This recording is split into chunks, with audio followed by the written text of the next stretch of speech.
Assalamu alaikum wa rahmatullah, and welcome back to the Faithful Path, where every Saturday I break down the connection between our daily lives and the beautiful religion of Islam, how they both have an impact on each other, and discuss the issues we all have practicing religion nowadays.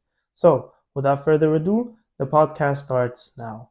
سبيل الدموع سبيل مريح. Bismillah ar-Rahman ar-Rahim, wa salatu wa salam ala Rasulillah. Today's episode is about an event that happened to me a couple of days ago. So, I had a football game and we were winning 3-1. Okay, it was the semi-final. We were winning 3-1, but then at the end we tied 3-3. They came back and we lost in penalties. And after this game, on the way back home, I was thinking that during the last 20 minutes, we were up 3-1 and we fumbled this lead. They scored two goals and then we lost in penalties. So on the way back, I thought to myself that we lost three things that day. And that's why today I want to talk about them because they're really important, not only in sports, but in our lives, in work, at school, in our personal lives, in our development, in everything. And I know it happens to all of us that some days when we're winning, when we're doing good in something, something bad happens. And after that, we're looking down to ourselves and we just let go of everything. That's why today's episode is called Keep Your Head Up No Matter What. No matter what happens in life, keep your head up. So, the first thing to never lose in life is don't lose hope. So, hope is not just a feeling that comes and goes, it's actually an intentional choice that we make. We are the one who chooses that we have hope or not. We choose. We always choose how we look at the situation in front of us. Is it short term or long term? Sometimes we just have hope for a short amount of time. We're praying, we're believing, we're doing everything we can, but after a certain amount of time, we just lose hope. We let go of everything. We don't have faith anymore. But if it's long term, this is the long term vision. We remember our purpose. We remember why we started this. So, for example, during my game, we were winning 3-1, but when they scored the second goal, we lost a little bit of hope. And then the third goal, that's when we lost all hope. But it was 3-3, so no one was losing, but we were still losing hope compared to them when they were losing 3-1 and there was 20 minutes left in the game. They had so much hope that they were playing for their lives, like their lives was on the line. All game they were attacking, they were playing well, and at the end they got the result they wanted. They won the game. Setbacks and challenges are just lessons. Obstacles are our learning experience. Setbacks is the thing that gives us hope. These little moments that when we're feeling stressed, when we have anxiety, or we don't know what's the end result, this is the moment to have hope. This is the moment to overcome this situation and to learn from it. No matter what happens, you're always going to have hope that at the end, you're going to have the result you want. Let's take Michael Jordan, for example. Some of us know his story that when he was young, he missed 900 of his shots. He was practicing all day, all night, every single week. Even during the games, sometimes he was playing bad. And most of the people, they laughed at him because he was bad. But right now, he's known as one of the greatest players ever. Why? Because he never gave up. He never lost hope. He always believed in himself. He always practiced. He had faith in God that he would become better after every single shot he missed. That's why Michael Jordan is known. It's for his story that he never lost hope. Because every small achievement, it boosts our confidence and it increases our hope. And another trick to have more hope is to surround yourself with positive people, people that uplift you, that inspire you to become better every single day. No matter what you do in school, at work, when you're being put in a difficult situation, you need to just have hope in God, in yourself, that you can do it, that you can overcome this situation. So always remember why you started in the first place and never lose hope. Always believe in yourself and believe in God that He's the all powerful. He can help you no matter what. Always have hope and faith that you can achieve a lot of great things. Nothing is impossible. Everything is possible, but no one has done it yet. No one has done certain things yet. That's why some things we all say that's impossible to do it. But every day there's people who come up and they're doing the impossible because they have hope in themselves. They're taking action. So never lose hope and never stop believing in yourself. The second thing to never lose is don't lose your focus. So during my semifinal game, when we were winning 3-1, there was 20 minutes left in the game, we were playing around. Like the first half of the game, we were doing so well, but then the second half, when we scored 2 goals, we were just fooling around. We weren't concentrated, we weren't focused, and that's why they scored 2 goals. That's why they came back and they won the game because we lost focus. We didn't have this mentality all the game. We just had it for a period of time, and then when we were winning, we lost it. We lost focus. We had this ego that, oh, now we can play around, there's not much left in the game, but then boom, they came back and they won the game. But this is why it's important to never lose focus in anything you do. So when you set a goal, when you set a big goal, break it down into small tasks to achieve this end result, to achieve what you want, what you dream of. Or else along the way, you're going to lose focus. And as soon as you lose focus, you always need to start back again. You can't lose focus, take a break, come back and continue what you're doing. You always need to keep the same focus until you reach the end result. And one of the best ways, of course, to practice focus, to stay focused, is mindfulness and meditation. Before anything, before going to work, before starting a game, before studying, you need to empty out your mind. You need to have a clear mind and a focused mind before you start doing your task. Because during the present moment, you need to stay aware of yourself. You need to be aware of what you're doing.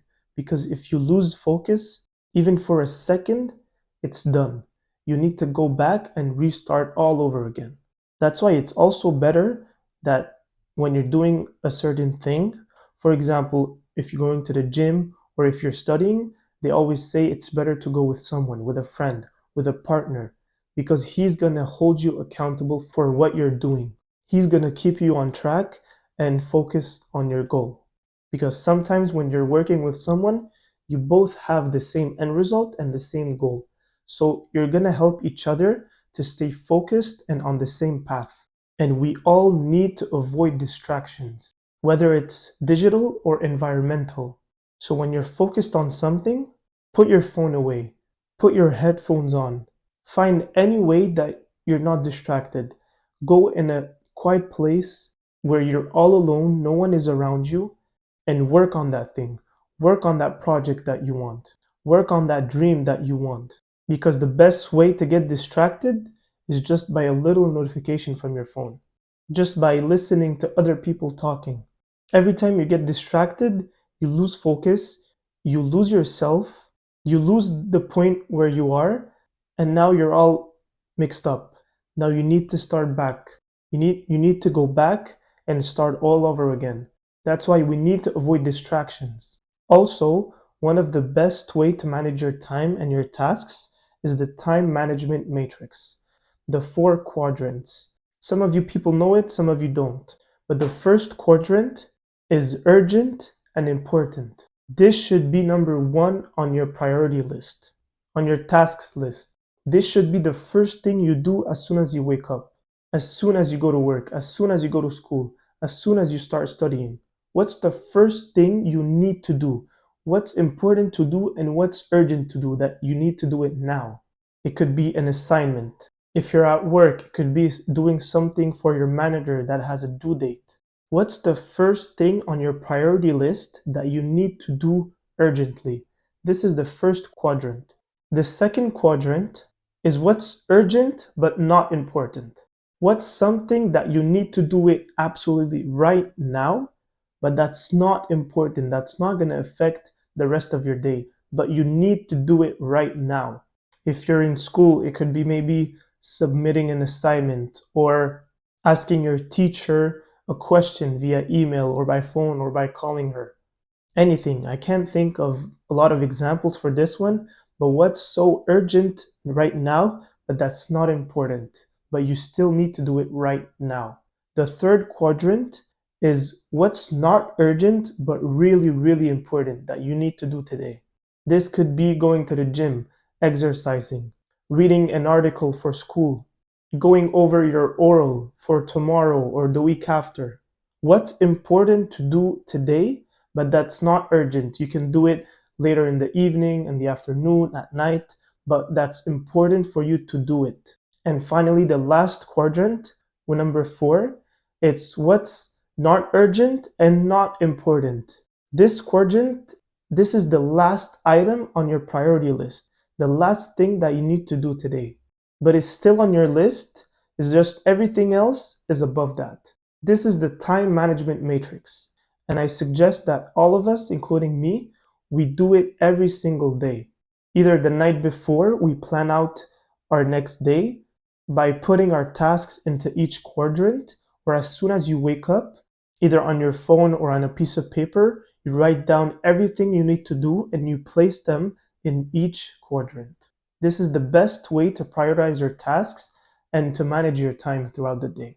Now, the last thing to never lose in life is don't lose your drive. And your drive is, of course, your motivation or your discipline, the consistency that moves you forward. So during our semifinal game, again, when we were winning 3-1, the other team, they never lost their drive. They were always pressing us, pushing us, attacking us, and at the end, they won the game. They scored 2 goals, and in penalties, they scored all of their pens, and they won the game. But when we were winning 3-1, we started walking on the field, passing the ball, not going for it, not jumping for it. We lost our drive for the game. As soon as we scored our third goal, we lost this drive, this motivation, this consistency to win the game. That's why we got knocked down by the other team. We lost the game because we lost our hope, our focus, and our drive to win this semifinal game. To never lose your drive, you need to remember why did you start it in the first place, the purpose of it. Because if you keep this why in your mind, you're always going to be consistent and disciplined to finish this task. We need to have a big mindset. We need to view challenges as opportunities. Every time you get knocked down, you need to get back up and fight even more, even stronger. This is the drive. And how do you get this growth mindset? Well, you need to maintain energy. You need to maintain your physical health and your mental health. This is to maintain your energy throughout the whole task, throughout the whole situation that you're in. And after every event that you pass, you need to review your progress. You need to track yourself to see how far you've come and how can you improve the next time. So for example, in sports, when you're playing a game, either football, basketball, anything, after every game, after every practice, you need to track yourself. You need to tell yourself that how can I improve on the next game, in the next practice? What are the mistakes that I made today that I won't do again? And what are the things that I can come up with to improve myself? Having drive in yourself is doing it for yourself, to improve yourself, not for others, except maybe when you're playing a game, you're doing for yourself and everyone to win the game. But if you're working on something alone at school, at work, in your religion, you need to have this drive. You need to maintain this consistency, this discipline, that you're doing it for yourself to improve every single day. Your mind, your body, your soul. This is why I'm doing it. This is the drive I'm supposed to have on a regular basis. Because if you lose your drive, you're not going to be disciplined anymore. You're not going to have this motivation to do this thing in a couple of weeks, in a couple of days. Always remember your why and look at challenges and setbacks as opportunities, as a new chance to redeem yourself. So these are the 3 things to never lose in your life. You always need to have hope, no matter what.